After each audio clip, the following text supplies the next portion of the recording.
I was in horror. Yeah. Okay. I was in like, what havoc have I wrought? She said, what? How could they do something like that? Are you serious? What a thirsty MFer. Not good. She's absolutely dead to me.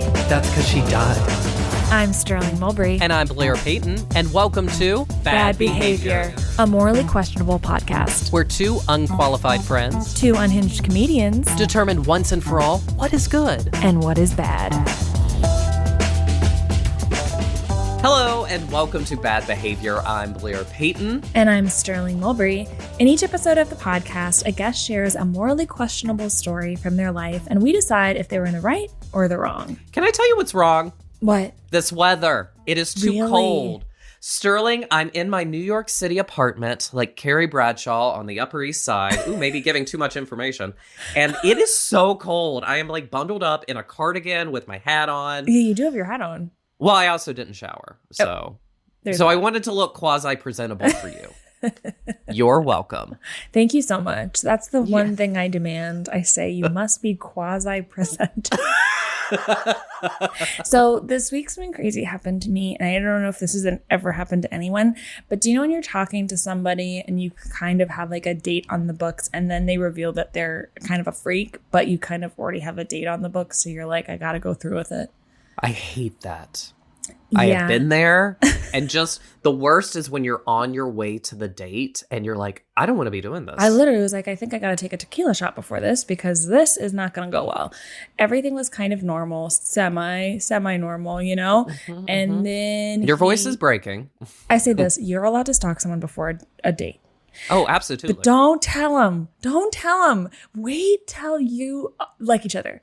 And then you save that for your wedding toast. Yeah, wait for your wedding night and then be like, here's all the information I found about you. What happened to me was this. I got a text night before. It's like, hey, I added you to my contacts, and then I went on TikTok and it recommended me your profile. So I watched a bunch of your videos and boy, are you funny. All this stuff. I'm like, oh boy. Oh boy. That's not even in my name. I even thought I turned that thing off on TikTok that's like recommend profile. I'm like, how do I get rid of that? Because that's my worst fear. Well, what's so funny about that is you get so many views on that, but you're so afraid of people finding you. I know. Which I I'm would like, love it if people found me. I would be like, oh my God, you found me? Here's a picture you can use. Don't be a freak towards me. Anyways, then he does this. He says, to even the playing field, here is a video of me from when I did a sketch when I was 21 years old, sends me an 8-minute long YouTube video. He says, watch at your own peril. And then peril? I don't know what to say. Because, what does peril mean? Yeah, like risk. I mean, it's like synonym to risk. Peril, like close to death. Like.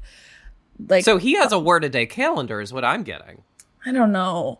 Shout out to this man. I hope you're well, but don't do that. This is a PSA. Don't do that. Well, Sterling, I've been there because a couple of years ago, this made me think of, so I was dating this guy, sweet guy, but he was one of those people who would text me novels even before I'd woken up or had time to respond. Yeah. It was like, no joke. One time I got, this was the text chain. It was like, good morning, new text. How are you? New text. I just had coffee, new text. What do you put in your coffee? New text. I put cream and sugar, new text. What are you doing today? I woke up and had a panic attack. Yeah, a panic attack. I was like, what am I doing today? Breaking up with you. I can't handle this. It's so funny because actually if that was my boyfriend, I would be like, I'd be like so happy. Like that's all I want in a relationship kind of is like, text me all the time and text me your thoughts or whatever. Not like in a way, but then it's like, at the beginning, I'm like, you need to be avoidant. You need to barely care if I live or die. And then I could maybe like you one day. Like, I'm like, relax. Oh my God, that's so easy. That's so easy to do. Write it down. Basic. You learned that in kindergarten. But yeah. Anyways, so long story short, I'm so happy to still be here and not have been murdered. Well, this seems like the perfect time for us to bring in our guest. I think so. You know her from her solo show, Cheat, as well as her many shows around New York and across the country. Please welcome Chloe Radcliffe. Well, welcome to the... Well, Well, Where do we go from here? Boy, we have talked about so much. I know it's hard to kind of start it because I'm like, well, we've been chatting. Yeah. We've been chatting for a bit. Yeah. Do we want to talk about how we like to sleep? Yeah. Well, we should be talking about, did you guys know about salt licks Yeah. for horses? I've never heard of that. We've been talking about that. Well, just to catch the listeners up to speed, I'm Yes. from Roanoke, Virginia. I was in an improv troupe called Big Lick Conspiracy, and that's based on. And I just gotta repeat, big lick conspiracy. Yeah. Yeah. Because you're kind of grazing over the lick in the middle Thank of that. God. well, I didn't pick the name. Big lick conspiracy. Well, Big Lick is based on the fact that Roanoke was a big salt lick community for horses. I mean, what an What does that even mean? like travelers in the 1800s, I guess when they were Come going there. to get gold or something, they needed to stop and have their horses lick salt. I'm not a historian, but Yeah, no, that's apparent. we did put that one together on our own. We're like, But are you saying that there's a lot of salt in Roanoke? there used to be. but they licked it all up. Yeah, they licked it all up. Yeah, the horses Hey. they came for those salt cubes and, And they they licked them to guzzled death. them down. They would come from you thousands of miles imagine? away to lick this salt. That's so crazy because what a nightmare. That's probably like a little treat for them. But imagine for us, if someone's like, this your dessert tonight? Yeah. Icy salt? Well, let's not just talk about my hometown. You're from Minnesota. Yeah, but let's get is there to any that. animals that like to lick stuff there? Deer love salt licks. Okay. This is crazy. This is really something I've never heard of in my life. Wait, where did you grow up? Washington, D.C. Sure, that's why. Wow, where do we even dive in? Because we've really been going a mile a minute, which has been amazing. We have been going a mile a minute. Well, you were talking about how you're preparing to go to Edinburgh. I just came back from Edinburgh in August. Okay, maybe I wasn't totally Yeah, listening yeah. when you were talking. Mile a minute. That's what it gets lost, you know? You came back from August. Okay. Yes. Are you going to go back? Yeah, do you think you'd go back? I think here's the do you want the detailed answer or the short answer? Let's start with detailed, and if it gets boring, we'll cut you off. Great, thank you. That is actually the rule that I needed. I tell insane stories, and I just need people to be like 2 sentences or less. You can do it. The answer is that the show that I took to Edinburgh this year is like a capital S show. It's Okay. not like an hour of stand-up that's loosely around the same concept. It is a solo show. Okay. And the way and I'm very much I would say I'm a club comic here, and the club system in the UK is built for London club stand-ups to build their show, their hour-long Edinburgh show in the club system. The industry is there. Audiences are expecting to see work in progress shows. And so to prep this show, I like really peeled away from the club scene in many ways. And like all of my club friends here were like, where did you go? We don't see you anymore. You're, and the industry isn't watching, and that's not what audiences here are never like. British audiences are like, we would like to see a work in progress, and we want to see it 4 times, and we want to watch it develop. And it's like, you fucking nerds that I wish we had you absolute virgin dorks here in the US. We do not. We have people who are over entertained and have very high expectations. Oh yeah. And so anyway, so the answer is like, it's really hard to do the Edinburgh system with the kind of regularity that UK comics can. Not just geography. Like, of course, it's much easier for them to get there, and cheaper for them to get there. But that said, I am like, I realize that there's a way to do it that's not the here's my show. That's like somewhere in the middle where it's more stand up around some kind of theme, and I think I would be interested in doing that. Yeah. Now, can Anyway, I just that was say, the long answer. It was a long answer, but it was I learned so much. It was very entertaining. Thank you. And you didn't get stopped. Thank so, you. Starting out the year strong, okay? This feels like on the X Factor when I'm just like waiting for the big red X. I'm waiting for the judges. That'd be terrible. I would lose it if someone did that to me. I feel like one of the worst things ever, how do you guys feel about this, is kind of like with a pretty good friend, and you start on a story and they say, oh, I know that one. Or like, you told me that. Mm-hmm. Do you believe that someone should say that to you? Because I feel like it's so embarrassing. The problem is I ran into this when I was like dating casually. Yeah. Now I'm dating somebody seriously, but when I was dating casually, I would be like, man, I have no fucking clue if I told you this or not. And I'm supposed to because to the date. But it was like, and it was always somebody where I was like, I think you're excited about this connection. And I'm also excited about this connection, but maybe not as much as I think you might be. And you definitely remember details about me that I actually don't remember telling you at all. But I must have because you know them. Yeah. Well, do you ever have situations? Okay, so fun fact, I have anxiety. And so sometimes I'll be talking to someone and then I'll run out of stuff to talk about and I'll repeat a story I know I've told them, but I'll still go through with it. Has that ever happened to you? No, I would never do that. Okay. Well, that felt shaming. Yeah, I think I think I would turn to almost any other topic then. Okay. I think if I had already, you're just Wait, I mean, this you're is not crazy. Yeah, you're not like adding new information. You're Wait, just you're literally like there's a lull in conversation. You're gonna go like, I'm going back to This is back just to sort an of a, old like, favorite. Do you want to watch Lilo and Stitch again? Is that the vibe of the? Where you could like look around and be like, oh, what do you think? Well, no, of? sometimes I'll like be like, oh my God, remember when ... Tell the whole story. Yes. Oh. And Does that make it better? You're like, remember when I told you the story actually I'm about to tell you Well, I'm again? not gonna- that would be crazy. I mean, I guess I know that vibe in conversation where you're just like, man, we're like, I can see the brick wall coming. Yeah. And I'm trying to slow it down as much as I can.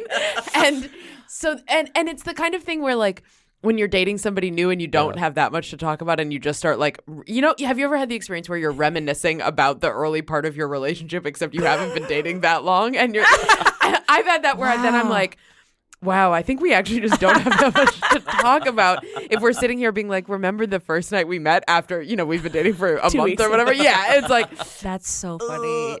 Okay, so, this will be released later, but that's okay. No, I mean the podcast. How are you feeling week 1, 2024? Excited and optimistic. Really? Okay, good. And better than I have been for the last like 4 months, ever. 5 months, which is really, really, really nice. Yeah. Why? I I mean, good. had but why? I had a bunch of big cries in the last couple weeks Mama. about Can we hand touch right now? Been there. Mama. Yeah. Oh, Wow. boy. I don't know about mama. It's a term of gay affection. Yeah. And there's a the unsaid word is Mia. It's implied. Right. Oh my yeah. God. No, I have really been feeling like very off kilter for a few months in a row. Oh, you're speaking my language. And and I got some Klonopin in my bag if you want. thank some. you. Yeah. I'm only giving you half. I don't have a renewable prescription. Yeah. I mean, I'll use it recreationally if you only give me half. Okay. That's fine. Yeah. Part of it was like I just released a lot of like pent up tension, and I cried in the rain in a. Right before the night before or 2 nights before I went home for Christmas, I was biking home in the rain in Maspeth, which connects Bushwick to Ridgewood. So it's like this very industrial area. What were you listening to? Wasn't listening. I never listened to anything on my bike. That's dangerous. Okay, but if you could, what was the soundtrack to really set that? If this was a movie, what was the song Great playing? Question. Probably Linkin Park. Okay. And I like started crying on my bike and was like, hold it in. Was just so stressed about a bunch of things. It was like, hold it in until you get home. And then I was like, nah, it's coming out. And I pulled over behind a semi truck that was parked for overnight and like leaned my bike up against a fence or whatever and knelt down in the rain with my backpack, like huddled like a little snail and just sobbed and was like scream crying, was like part of why I was like, I should do this outside in the rain in this industrial area is because if I wait until I get home, the way that I know I'm about to cry is a way that my neighbors are going to call the police. So I was like, I should do this here. And what was really nice, and I mean, I'm yelling like, please make it stop. Like I'm saying those words. And I was like, oh, it's so nice that it's 10 p.m. on a Sunday in an industrial back area where nobody can hear me yell, please make it stop. Because if you heard a woman scream, crying, please make it stop, you would come over and be like this. I'm about to see a woman I'm about to watch a person die. Yeah. And I think this is the promo clip. I don't know. And then if you came over and were like, are you being stabbed? Are you being assaulted? I would just be like, no, my stand-up comedy career isn't going quite how I wanted it to go. I mean, hey, and that deserves a little cry.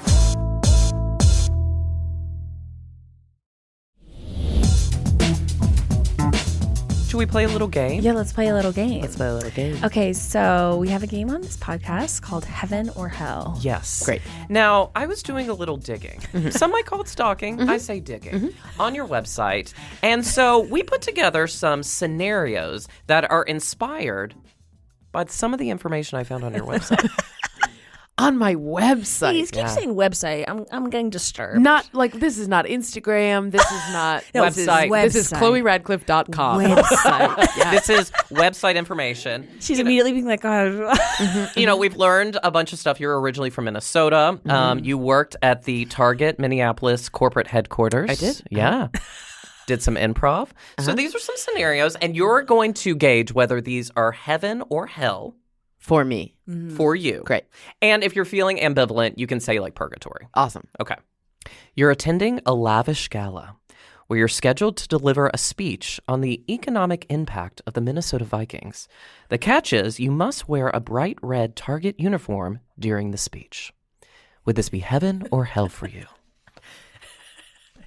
Bewildered. I mean, I would say, am I getting paid for this? You are getting a little bit. I would say actually that's like pretty close to heaven. Okay.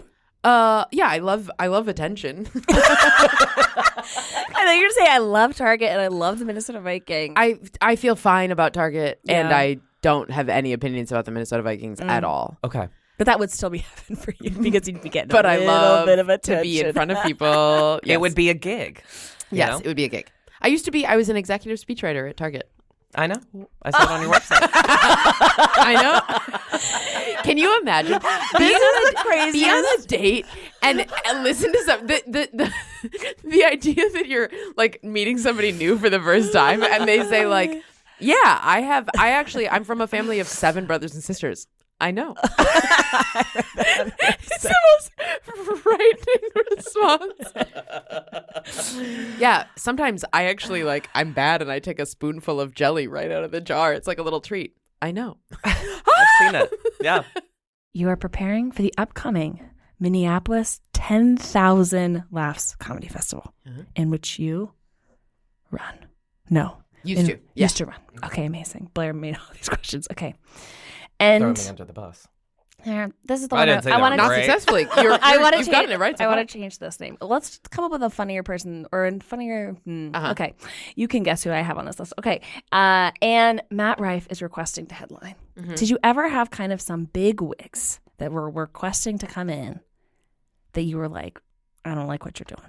Okay. And is that a heaven scenario or a hell? See, I'm kind of twisting this so we can get away from yes. them. Okay. So if it's basically something like you're running 10,000 laughs and a big comic whose stuff you don't like Yeah. asked to do the festival. Yeah. Is that a heaven scenario, a hell scenario? Mostly, how would you proceed? Yes. I would say if the reason that I don't like their stuff is like they hate women and watching their special makes me cry at the end, which there are several comics who fall into that. There's a whole handful of comics that fall into that category. Yeah. That hell. Yeah. Okay. Or actually, I mean, look, if I could convince the rest of the producers on the Right. festival, no, we can't book them, kind of heaven, Right. because then I get to be like, no, I'm going to take a stand. Yeah. Okay. I would actually say heaven in all scenarios, unless the other producers override me and book a person who hates women. Yeah. But I would say if it's just like, I don't think they're very funny, Yeah. but they sell an insane amount of tickets. They're big because they sell big tickets. Yeah. Heaven, because great, how easy. Yeah. It's hard to book headliners, and it's hard to sell tickets. And the fun secret sauce to this is that no big name ever asked to headline a festival. That you have to echo The to scenario them. you have written This does is not literally doesn't make any sense. See, we're learning on both sides, and that's fun. Number 3. You're doing a 2-person improv set, but your partner is a selected audience member that happens to be a recent hookup. Would this be heaven or hell for you? So you've selected them because they're the audience. Well, let's say it's being hosted by someone. I would say if the person is a good improviser, heaven. Okay. If they're bad improviser, hell. Okay. Because I'm about the art.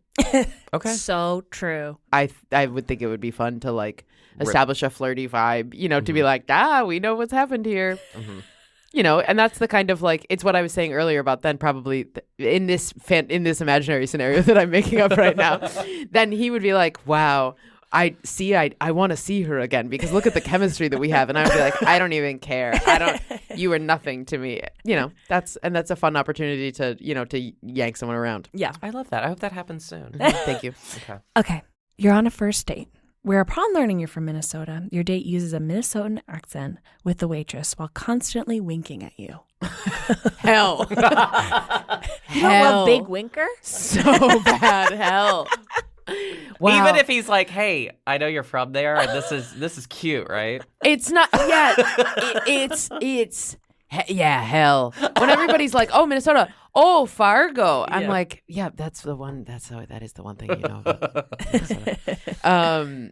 Yeah, hell, very bad. Yeah.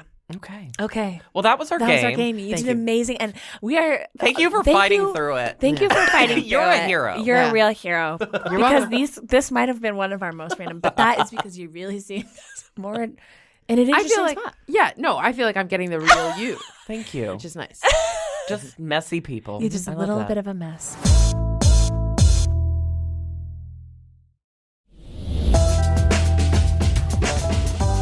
Chloe, we've brought you here today, and I think you know why. You've done something that could be good or it could be bad. And Blair and I are experts when it comes to etiquette. We've actually never done anything bad in our lives. Great. And so you have a little story for us. So whenever you're ready, take it away. Okay. It's funny that we've actually already talked about that I worked at Target headquarters. So before I was an executive speechwriter, I was a business analyst in the like merchandising. I was a math major in college, and that just got me into. I know. Oh my God, this is so scary. Should be so scared I know. after this episode. I think you did some debate work too. Yes. Yeah. Oh my I word. mean, speech, not debate, and I'm actually a little shocked you don't know that. Well, it said debate in the paragraph. It says speech and debate. Well, that's part of it. So he was here at Target. Debaters are the nerds, speech kids are the cool kids. At Target, I worked in like merchandising analytics, and the department that I was in would do these big. It was like there were like 25 people in this department, and anytime somebody new joined, we would do these huge get to know you lunches where you'd sit at a long conference table, everybody eat lunch in the conference room, and everybody would go around and ask a question of whoever is newly joining the team. And whatever, it's like lame and dumb, but also sweet and fine and whatever. And I was 22 and felt like, the most like interesting, creative, funny person at a very corporate job, or, wanted to be seen as that, really is what it was. And so everybody would ask questions like, where would you go on your dream vacation? Which is like, I don't fucking... Paris. Yeah. Awesome. Next. Like, you're not getting to know anybody. Yeah. So I was like, I want to ask questions that elicit stories. And so I decided, I was like, I'm going to ask, have you ever had a near-death experience? And because in my head, the answer is going to be something like, I fell off a cliff, but I was going to fall to my death, except then I clung to the edge of the cliff at the very last minute, and I gripped with my fingernails, and then I climbed like Tom Cruise in Mission Impossible back up the cliff. Right? That's the story that I'm going for. Yeah. Right. And I asked it once, and I think the person was like, not really, and that was kind of it, and like we moved on. And then the next get to know you lunch that we had, there's 25 sweet but pretty boring corporate people in an office, in a conference room. And I said, this woman was new, and I said, have you ever, I'm going to call her Katie because just as a, to use a fake name. Yeah, absolutely. She's lovely. There's nothing wrong with her. She's so sweet. I said, have you ever had a near-death experience? And Katie told one of the saddest stories I've ever heard about being in a car accident where two of her friends died and she permanently lost hearing in one of her ears. No. And the second it started, I was like, no, please make this stop. Please tell me your response wasn't laughing, because I know some people, their nervous response is to laugh. Yeah, no, I think I held a straight. I don't even think it was like I was past that. I know nervous laughing. Okay. I was in horror. Yeah. Okay. I was in like what havoc have I wrought? What I have done. And also the problem is that I wasn't the last person to ask a question. So she told this like very sad story that she was like, my friend was driving and we got hit by, I can't remember, I think they got hit by a truck or something terrible. And she was like, yep. And there were 4 of us in the car and we all, I don't remember like people calling 911, but I just came to in the hospital or something like that. And I found out that 2 of the people had died and they were 2. I mean, it's like, and she's telling the story. And then the next person has to be like, so where would your dream vacation be? And look, I should never have asked that question. I should have foreseen the potential answers. Also, Katie, don't tell that fucking story. Yeah, I think that's more on. Just say no. Yeah. Wait, so after she finished the story, what happened? Like, she was like, I mean, the room was in this. It was like you could hear a pin drop. Yeah. Nobody was looking at her. Nobody was looking at me. I think I had to be like, oh, that's. I don't know who got us out of it. I have no memory. I don't think I said anything. I think I was like, make yourself as small as you possibly can now. Yeah. And I think probably one of the bosses took over and was like, that's really hard, but thank you for sharing. Yeah. It was one of the most nightmarish experiences I've ever had. Did any of like the management staff like say anything to you about this after? Or? I don't think I got pulled aside. I think they understood that I understood that I had done something very wrong. And that I was not going to repeat that ever again. But I did talk to other people. I talked to like people at my level and I was like, Jesus Christ. And they were all like, yeah. The fuck was that, huh? What were you going for? What'd you think was going to happen? Yeah. And I was like, I thought people were going to fall off a cliff. And they were like, nobody has that experience. No one has a Mission Impossible experience. Yeah. If you have a near-death experience, it's because you were in a really bad situation that's probably not exciting. Okay, so that's our moral conundrum. Wow. Oh, okay. Is that the moral? Is that a kind of? Were you in the wrong for asking that type of question to kind of jazz up a boring corporate environment? I think the moral conundrum is who contributed more to that. Like, right? Is it kind of on her to be like, oh, maybe not the scenario to go so sad? Right? Because the thing is that I didn't ask like, do you have a crazy story where she could have said anything and then she chose? Yes, my friends died. Yeah. Right. Like I really did back her into a very specific corner. You know, like I think from her perspective, it would be like she was like, what is my other option to just flat out lie and then be like distracted and be distracted by that lie and be in my head. Yeah. Or to say like, I do, but it's going to be too sad. And then everybody's going to be like, what's that too sad thing? Like she's Well, let me ask you this. Also, and she doesn't give the vibe of a good liar. She's like, runs a marathon twice a year. That kind of person, Wow, amazing. What was, after this situation, what was your relationship with Katie like when you would see her in the office? Totally. I mean, we worked together for like a year and a half after that. Not super closely. Like we just happened to not be on the same like smaller team in the department. But like, totally like cordial and nice and professional, and I don't think I ever addressed it with her. In fact, I'm certain that I never addressed it with her. Okay. Did you ever ask any other questions going forward? Yeah, I think I just did. Just the normal. I did like, what's your favorite fruit? How many siblings do you have? Yeah. And do you feel like in that scenario, did that kind of propel you in any way to be like, I can't shine in this corporate environment because it's like such a like, even when I try to be a little goofy fun, it kind of like goes awry. That like, did it propel you in any way to be like, maybe this environment isn't for me and I have to like find my attention and my spotlight somewhere else, aka maybe improv, comedy. I would say No, not at all. I definitely still felt like I could be like the little ham. Yeah. The little like funny weirdo. Yeah. Which is almost more damning of like, yeah, it really just was, why the fuck did you ask that question, Radcliffe, you dumb dipshit? Like, no, I definitely still felt like I could be funny. And like, it didn't feel like the team was like resentful of, or would like push back on that kind of.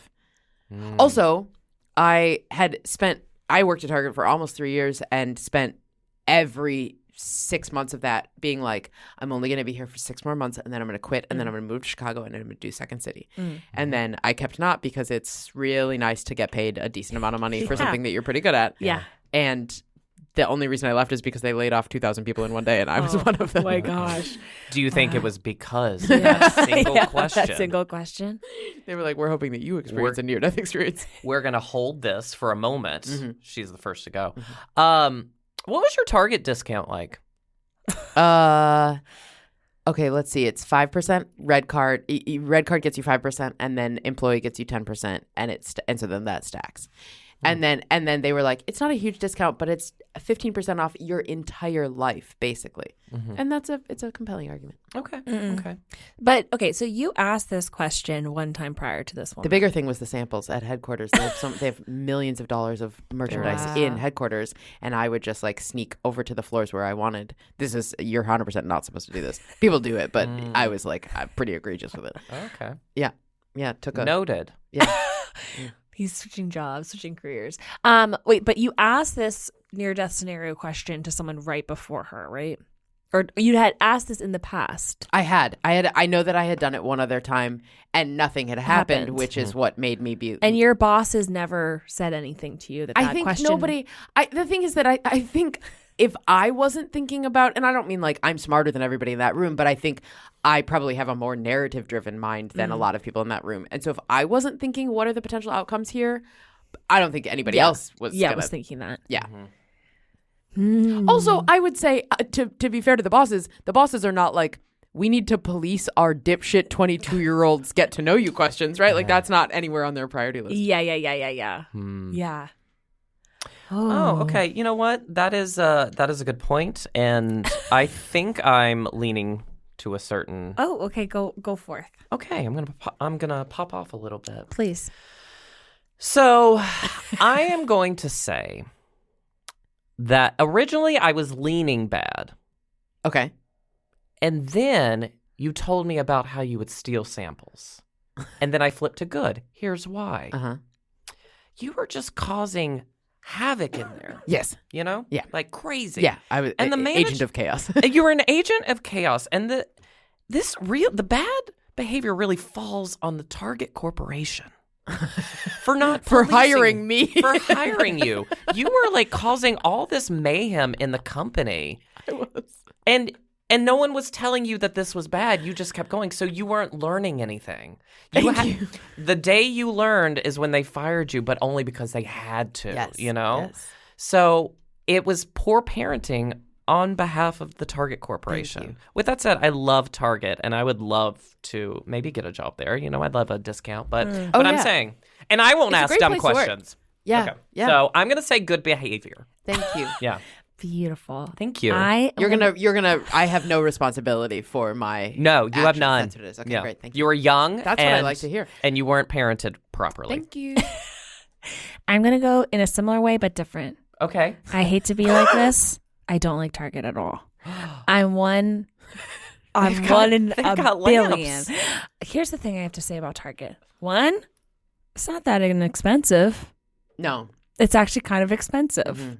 And they've been doing this little thing that online is cheaper than in store. And I have had a many scenario where I go to buy something in the store and it is $10 more expensive in the store than online. And I've had to go to the register because I've been watching TikTok and been like, hi, your price is different. And then I have to get it reduced in the store. Stop doing that. That's mean. And that's humiliating. I have to pull up my phone to do that. And thank God I watched that one TikTok that told me I could do that. Interesting. If you order online and have it like at the counter, it'll be the online price. But if you go in the store, it's about 5 to 10, especially in the big U.S. cities, aka New York and L.A. They upcharge for almost every product.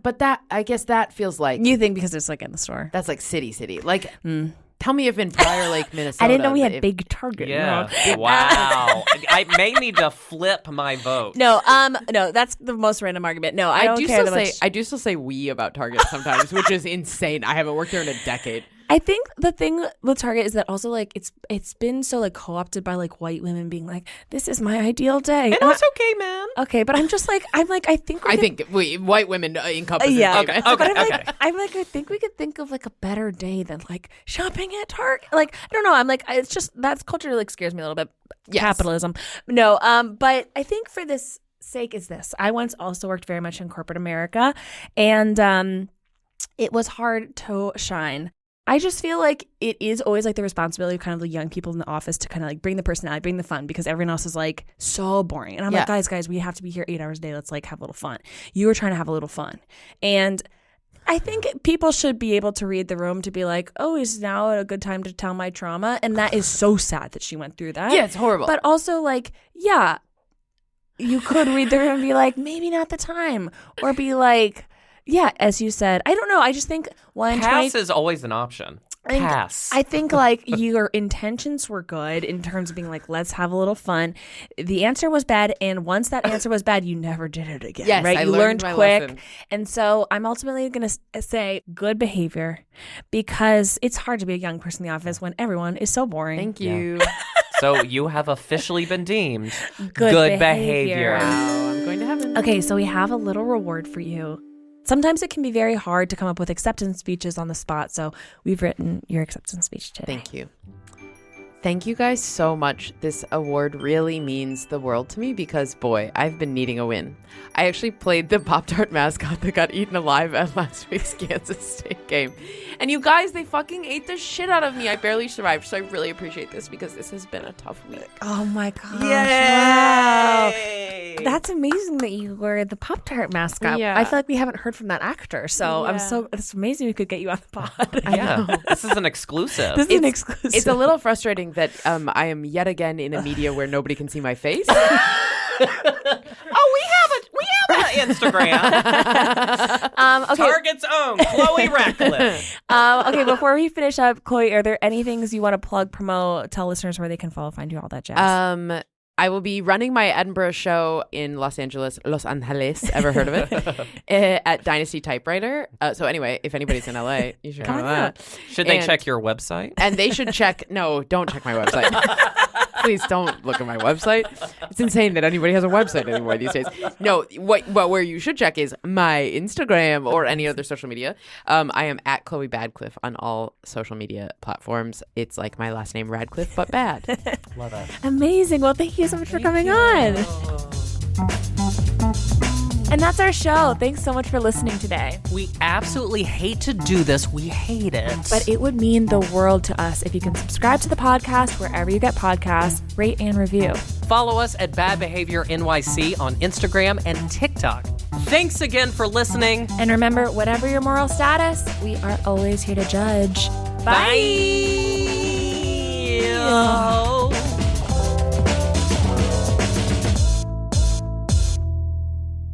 Do you think that was good?